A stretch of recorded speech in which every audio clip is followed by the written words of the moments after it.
respect. Can I kill her now? Welcome to Watch Mojo, and today we're counting down our picks for the top 10 Bruce Willis movies. You talk to my wife. Well, forget about it. For this list, we're looking at movies that this iconic actor will always be known for. What's your favorite Bruce Willis movie? Let us know in the comments. Number 10, Armageddon. This Michael Bay film might not have been a critical success upon release, but it became an audience favorite. Not only was it Willis's highest-grossing movie at the time, but it also topped the 1998 worldwide box office. I promise, Grace. It's gonna be all right, Grace. Over 2 decades later, we find Armageddon oddly comforting. It takes us back to a simpler time when humanity's biggest threat was a Texas-sized asteroid. The dreams of an entire planet are focused tonight on those 14 brave souls. Nothing that a ragtag group of oil drillers can't solve. Everything about Armageddon gets us pumped. From the explosive premise to the infinitely rewatchable slow-motion walk to the ensemble of all-American heroes. Whether you see it as a beacon of patriotic optimism or silly fun, Armageddon will leave you wanting to punch an asteroid into space. And that's a special feeling. You take care of yourself. Barry, no! I love you. Barry, I love you! Don't Barry, wait a minute! I love you so! Don't do this, Harry! Number 9, Moonrise Kingdom. While Willis is one of our definitive action stars, he's somewhat underappreciated as a comedic actor. Until help arrives, I'm deputizing the little guy. In Moonrise Kingdom, he joins a cast of fellow comedic talents like Edward Norton, Frances McDormand, and Bill Murray, to name a few. For all the seasoned players, this magical film belongs to newcomers Jared Gilman and Kara Hayward, as 2 outcasts made for each other. Like most Wes Anderson films, Moonrise Kingdom creates a world of its own. Is that a yes? Yet few other Anderson films possess such childlike wonder blended with childlike cynicism. On an island populated by precocious children and dense adults, Willis's police captain serves as something of a mediator. It all builds to an atmospheric climax involving Willis and our young protagonists. What do you think, pal?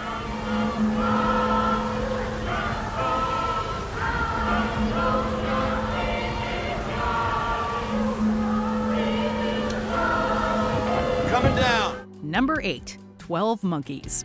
There isn't another project in Willis's filmography quite like 12 Monkeys.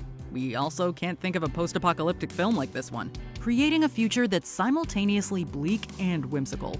To prevent an earth-shattering virus from spreading, Willis's James Cole is sent back in time. He gets a little sidetracked along the way, however. Cole not only becomes lost in time, but also lost within himself. Won't help you. Won't help anyone. Won't change anything. Director Terry Gilliam finds a middle ground between a mental hospital and Wonderland, leaving us to contemplate if we're watching a work of brilliance or a work of madness. Maybe the human race deserves to be wiped out. It's a little of both, but 12 Monkeys is mostly brilliant and surprisingly poignant. What's more, it eerily got more right about the future than anyone could have anticipated.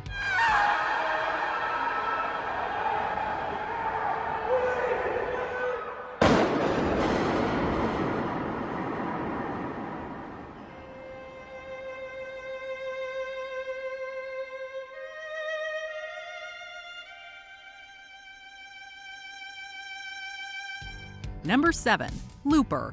From one time travel movie to another, Looper is a completely different beast. Joseph Gordon-Levitt stars as Joe, an assassin who takes out people sent back in time. To tie up all loose ends, Joe knows that one day his older self will be sent back and he'll have to put him down. Old Joe, played by Willis, eventually arrives, but things don't go as planned.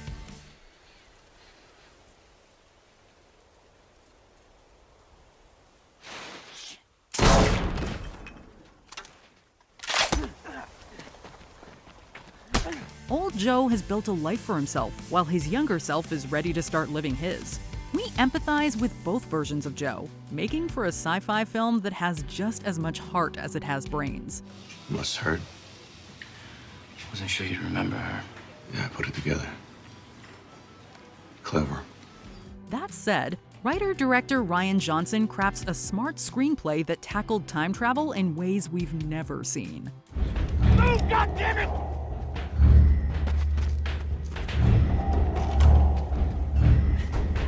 Number 6. Sin City. Some comic book adaptations are more faithful than others, but few have done their source material justice like Sin City.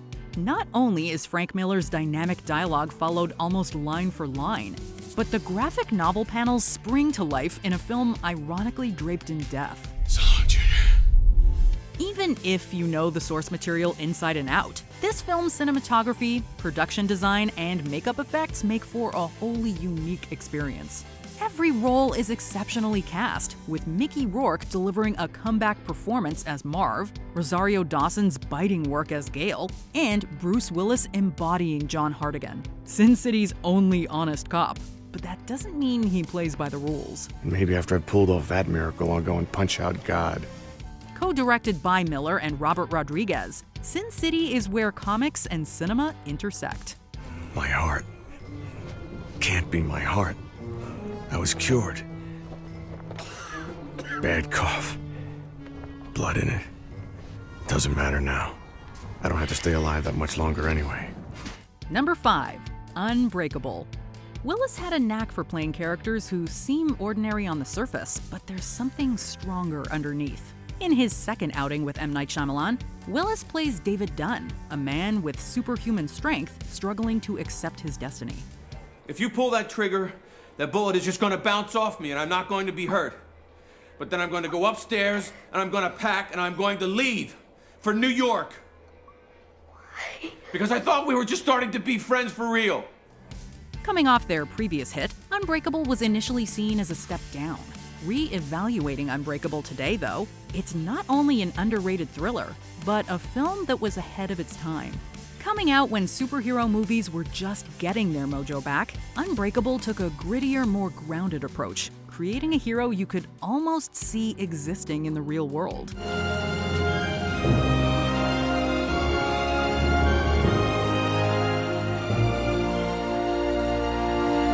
The film also analyzed superheroes and supervillains in refreshing ways, arguably foreshadowing the rise of obsessive fans who go too far. Now that we know who you are,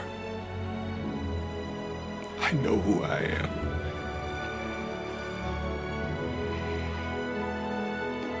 I'm not a mistake. It all makes sense. Number 4. The Fifth Element. It's hard to get a consensus on The Fifth Element, with some calling it a sci-fi masterpiece and others finding it too campy for its own good.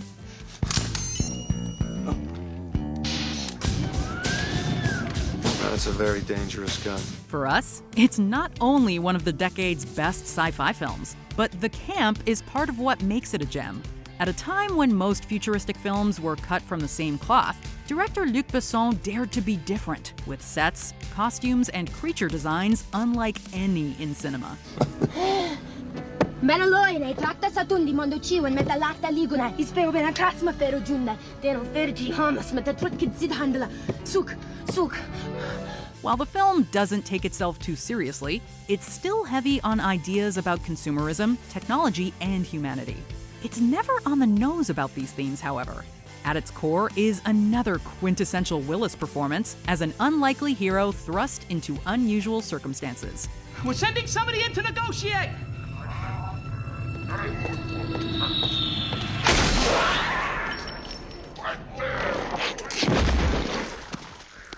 Anybody else want to negotiate? Number 3. Pulp Fiction. Pulp Fiction was certainly a change of pace from the last movie that featured Bruce Willis and John Travolta, Look Who's Talking. No. I want you to have it. Okay. Thanks. It was also a breath of fresh air for cinema in general. Quentin Tarantino has always drawn inspiration from classic films, but he merges genres, styles, and tones to the point that they become something wholly original. Pulp Fiction remains in a league of its own, with a mix of non-linear storytelling, changing protagonists, and moments that shift from hilarious to shocking on a dime. Say it. In the fifth, my ass goes down. Perhaps the film's greatest feat is making the mundane side of being a criminal sound fascinating. Even when the characters are talking about $5 milkshakes, blueberry pie, and a Royale with cheese, we hang on every word. Zed's dead, baby. Zed's dead. Number 2, The Sixth Sense. In addition to being his highest-grossing film, The Sixth Sense may contain Willis's most dramatic acting turn. This supernatural thriller is about much more than a child who can see dead people. Vincent Gray.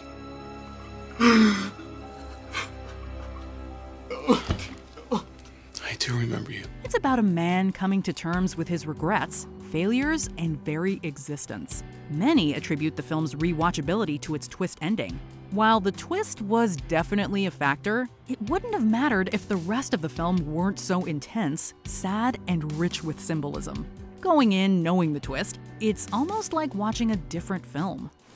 I feel like I'm being given a second chance and I don't want it to slip away. Aside from picking up on little details, we come to see what Malcolm Crowe's journey was always building towards.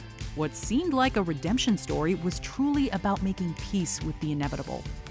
I see dead people. Before we unveil our number 1 pick, here are some honorable mentions. Tears of the Sun, one of Willis's finest war pictures. Star 1, this is Eagle 1, go! What do you got down there, LT? I got buku bad guys between the tree line and my smoke. Doc, pop smoke now. Alpha Dog, another standout in another ensemble piece. But this whole thing is about parenting. It's about taking care of your children. You take care of yours, I take care of mine. Disney's The Kid, not to be confused with Bruno the Kid. Hi. Are you who I think you are? I don't know. How did I get here? I don't know. The Whole 9 Yards, one of Willis's funniest. Apparently Yanni Gogo is on his way up here and bringing my wife with him. Your wife? Why? Well, I'm sure Yanni figures he'll take care of her when he takes care of me. So what are you gonna do? Are you gonna try to save her? No, I want her dead too. Before we continue, be sure to subscribe to our channel and ring the bell to get notified about our latest videos. You have the option to be notified for occasional videos or all of them. If you're on your phone, make sure you go into your settings and switch on notifications. Number 1, Die Hard. While Willis previously played a detective on Moonlighting, David Addison was a far cry from John McClane. With this turn, Willis not only changed the trajectory of his career, but also the action genre.